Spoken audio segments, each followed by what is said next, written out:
Okay तो hello and नमस्कार। बहुत बहुत स्वागत है आपका रुद्रा ऑनलाइन क्लासेस में। हम पढ़ रहे थे क्लास 12th बायोलॉजी का चैप्टर नंबर 13 और इससे पिछले सभी भागों में हमने काफ़ी पार्ट्स इसके कंप्लीट कर लिए थे, जिसमें हमने जीव और पर्यावरण में संबंध तथा पर्यावरण के घटक एवं निकेत क्या होता है, ऐसे टॉपिक को अच्छे से समझ लिया था।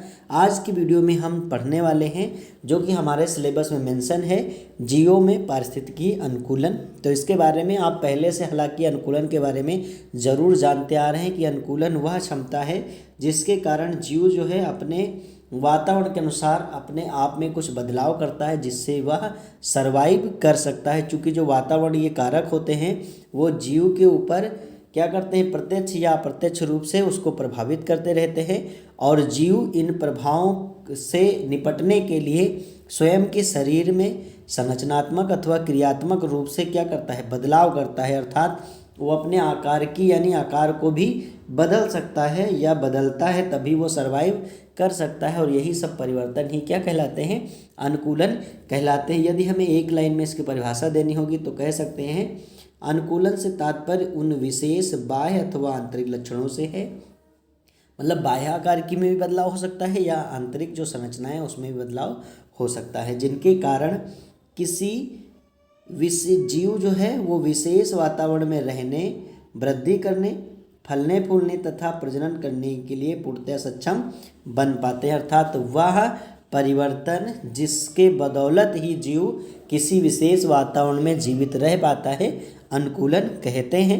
अब चूंकि आपको पौधों और जंतुओं दोनों में अनुकूलन पढ़ना होता है, तो सबसे पहले यदि हम बात करें कि पादपों में पारिस्थितिकी अनुकूलन, तो पादपों में पारिस्थितिकी अनुकूलन जो है वो उनके वहाँ पर उपस्थित जल अथवा जल में उपस्थित लवण या विभिन्न प्रकार की मृदा घटक के आधार पर ही तो उनमें क्या होगा, परिवर्तन को करना होगा। जैसे जो मरुस्थलीय पौधे हैं वहाँ पर जल की बहुत कमी है, या जो नमी स्थान में पौधे पाए जा रहे हैं वहाँ पर बहुत ज़्यादा जल है, या कोई जलीय पौधा है, तो इस आधार पर उनमें क्या होता है, परिवर्तन होता है और वो अनुकूलित होते हैं। तो सबसे पहले बात करते हैं हम मरुद्भिद पादपों में अनुकूलन। मरुद्भिद कौन से पादप होंगे, जैसा कि नाम से ही पता चल रहा है ये कहाँ पाए जाएंगे, ये पाए जाएंगे आपके मरुस्थलों में पाए जाएंगे। कहाँ पाए जाएंगे, मरुस्थलों में पाए जाएंगे। और ये सूखे या जहाँ पे बहुत कम वाटर होगा उस स्थान पर ये पाए जाते हैं। तो इन पौधों में कौन कौन सा अनुकूलन होता है, इसको अगर आप डिटेल में बहुत ज़्यादा जाएंगे तो एग्ज़ाम में नहीं लिख पाएंगे। आपको जितने पॉइंट्स हम बता रहे हैं वो आपको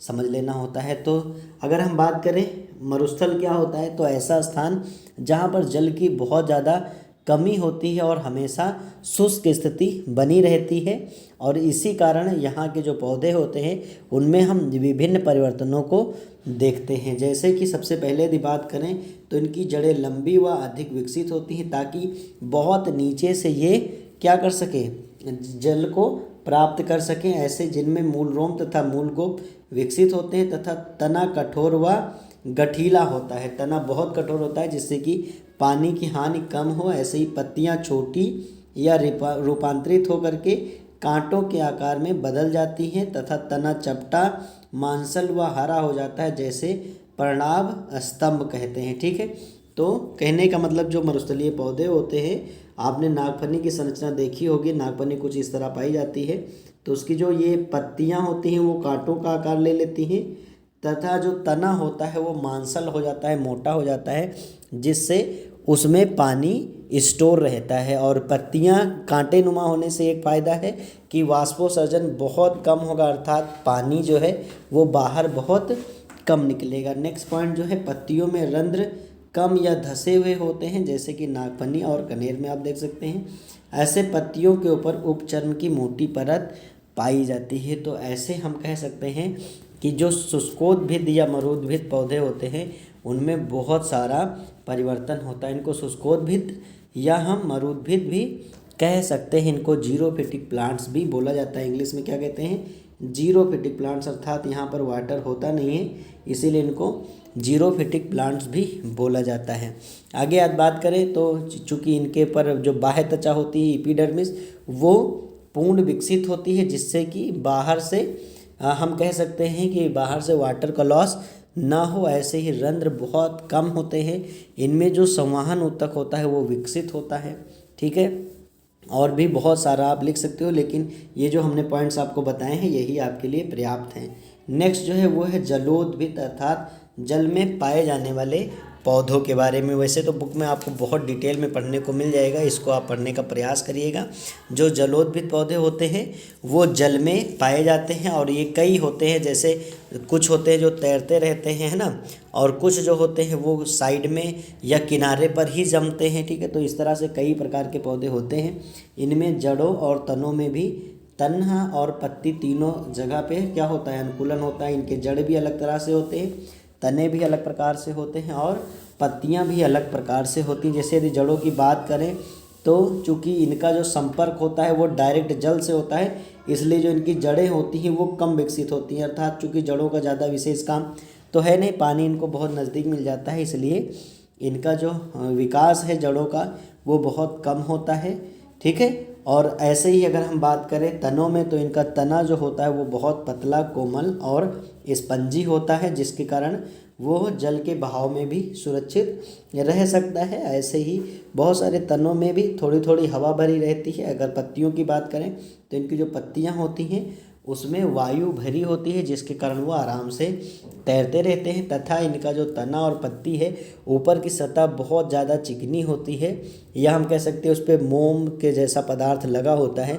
जिससे वो पानी में जल्दी सड़ते नहीं है। तो अगर लिखना होगा तो आराम से कुछ पॉइंट्स आप लिख लीजिएगा, जैसे कि इनमें मूल तंत्र का अभाव या कम विकसित होते हैं। मूल का अर्थ होता है जड़, जो रूट सिस्टम है जो है वो बहुत कम होता है, क्योंकि जल एवं खनिज का अवशोषण पूर्ण सतह से हो जाता है। ऐसे पत्तियां पतली व फीतेदार होती हैं, जैसे कि वेलिसनेरिया उदाहरण लिया गया है। ऐसे इनमें वायुकोष पाए जाते हैं, जिससे जल की सतह पर हल्के होकर के तैरते रहते हैं। ये क्वेश्चन पूछा जाता है, आप क्वेश्चन बैंक में उठा के देखिएगा, इनको क्वेश्चन दिया जाता है। आगे जब इंपॉर्टेंट क्वेश्चन चूँकि कराएंगे, जैसे सिलेबस खत्म होता है हम इंपॉर्टेंट क्वेश्चन कराएंगे, तो उसमें से जो इंपॉर्टेंट क्वेश्चन इस चैप्टर का बनेगा वहाँ पर भी ज़रूर कोशिश करेंगे कि आपको अच्छे से समझाया जाए। तो पूरी तरीके से आप बायोलॉजी में जो है वो अच्छे से तैयारी करें, क्योंकि मुझे उम्मीद है कि 95 से नंबर अधिक ही आप लोग के बायोलॉजी में आने चाहिए। अगर नहीं आते हैं तो समस्या है, आप अभी बहुत मेहनत करिए,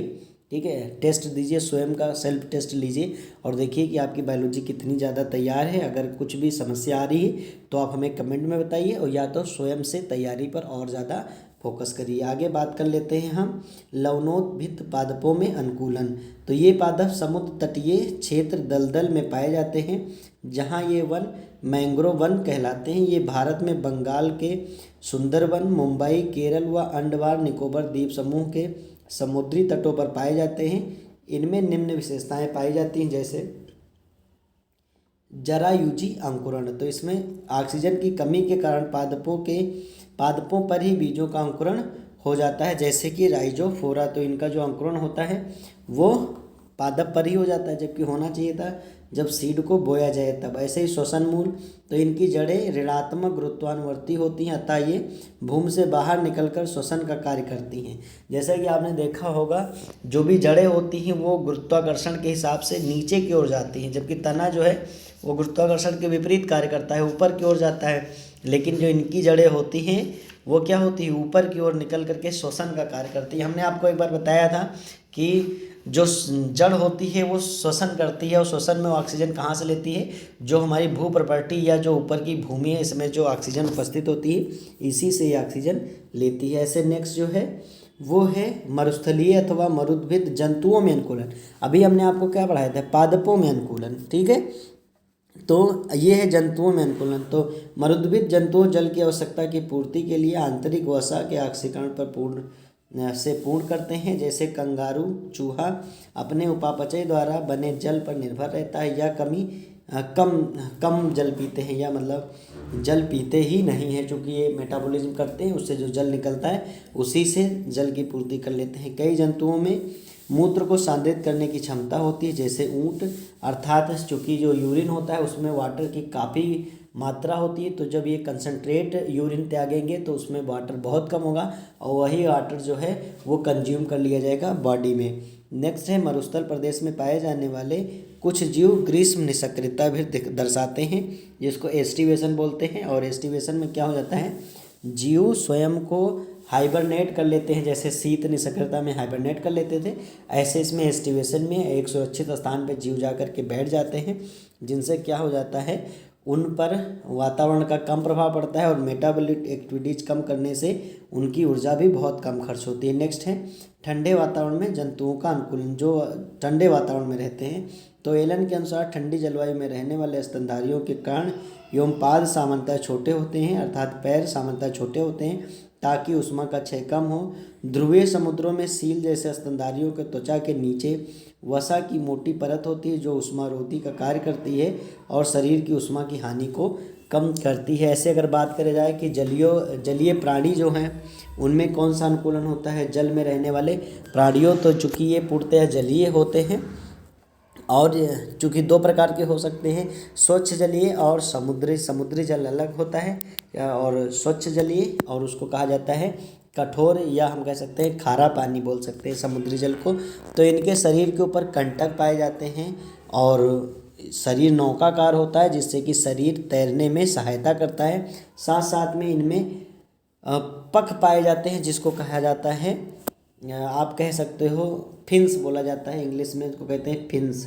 तो फिन्स पाए जाते हैं जिनसे शरीर आराम से तैरता रहता है। साथ साथ में आप मछली का एग्जाम्पल लेकर के चलिए, जो पूँछ पाई जाती है वो दिशा मोड़ने में सहायता करती है और इनमें जो श्वसन होता है वो क्लोम्स द्वारा होता है और देखा होगा आपने गलफड़ों द्वारा मछलियाँ सांस लेती हैं। और इस तरह से आप पूरी तरीके से इसको लिख सकते हैं। ये कोल्ड ब्लडेड होते हैं, अर्थात इनका तापमान जो होता है वो निश्चित नहीं होता है, जैसा वाटर का टेम्परेचर बदलता रहता है ऐसे ही इनकी बॉडी का भी टेम्परेचर बदलता रहता है। तो इस तरह से हमने जो पहला पार्ट था वो कंप्लीट कर लिया है।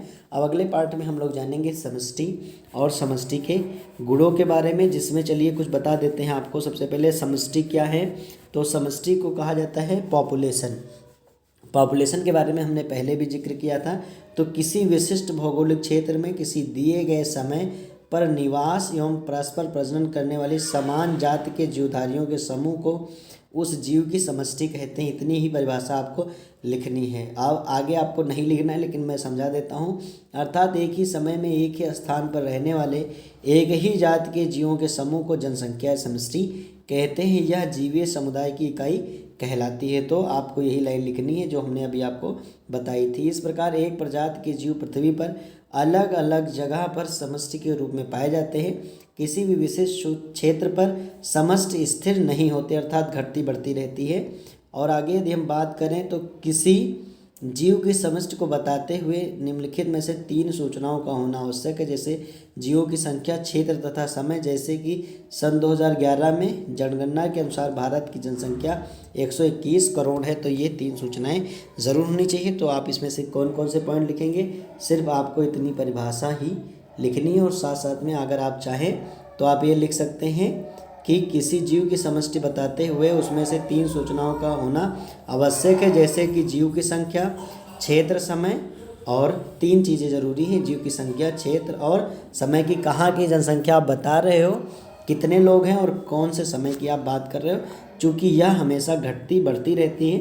अब हमारे सिलेबस में जो मेंशन है समष्टि के गुण, जिसमें हमको समष्टि का आकार व घनत्व पढ़ना है, जन्म दर पढ़ना है, मृत्यु दर पढ़ना है, लिंग अनुपात पढ़ना है, आयु संरचना पढ़ना है और समष्टि में वृद्धि को पढ़ना है। तो इनको बारी बारी से हम नेक्स्ट वीडियो में पढ़ेंगे। तब तक के लिए आप यूं ही पढ़ते रहिए। Thank you.